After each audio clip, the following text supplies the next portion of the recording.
Welcome back to Dice at Dusk. In this episode, I'm going to be going over the 1 to 6 player game, This War of Mine.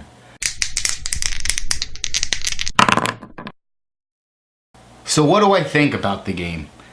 The game is packed full of theme. You feel the whole time like you're part of this war and you're trying to survive this war. There's a lot of dark moments in this game.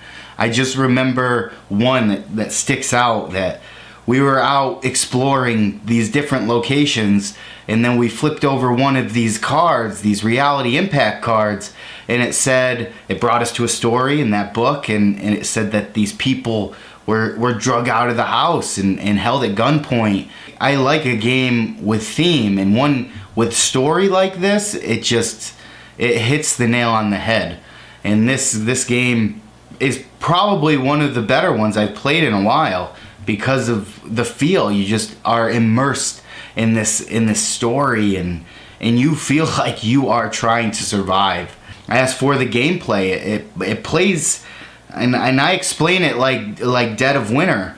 And Dead of Winter is played over, you're in your colony and you're trying to fight zombies, and then you're going out to these locations trying to find things.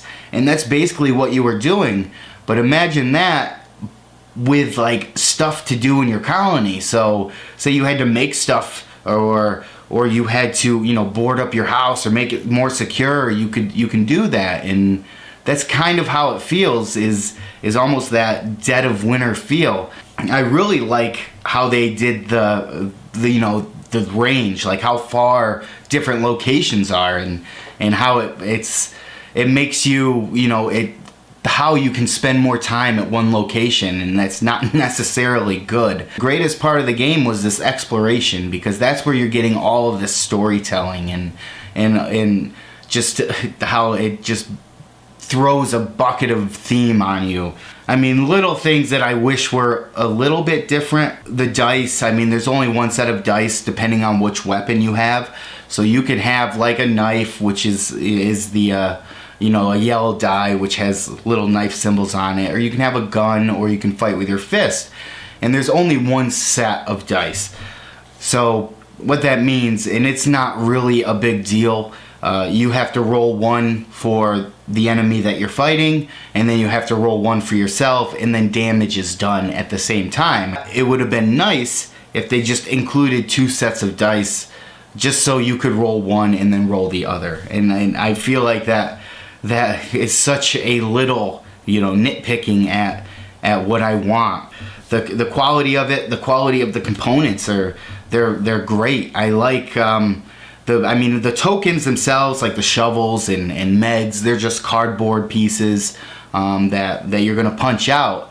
But the water, the wood, and the components, they're like these pieces they're plastic pieces that are just great, and they feel great, and they're really, really nicely made. The miniatures are, they're pretty standard, they're good. They give you the little pieces to slide on the bottom of them so you can track them by color, so you don't necessarily have to paint them. You can.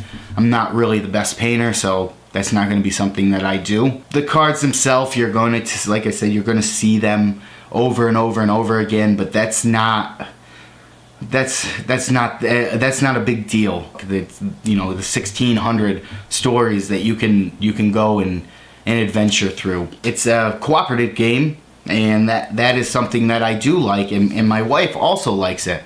And there are really 3 games that my wife is always asking to be like, okay, let's play that. I say, let's play a game, and she say, okay, yeah, let's play Pandemic, or let's play Dead of Winter. This game is now one of those games that she's like, well, let's play this game. And I would definitely stick to that 18 plus age range. It's on the box, but the game it's fun. It's something that it's fun is a terrible word, actually. It's not fun. It's like you're just surviving this war, and you win by just not dying. And it's like it's great. It's fun, but it's not fun. I don't know how to say this, but it's everything just makes you feel like you're a part of the story. As for the time, actually, I will get to how long it takes to play.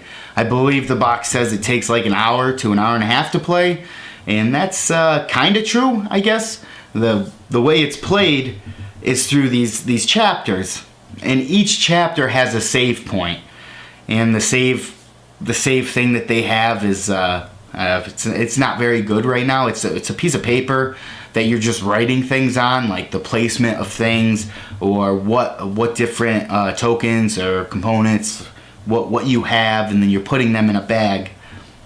And the save isn't very good. We did the save once, and after that we just kept it out. But as for the time,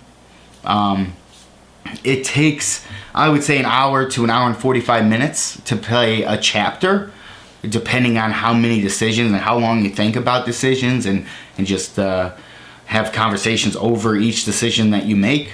But the total gameplay, I believe it took us about 5 to 6 hours, every bit of 5 hours to play this game from beginning to end.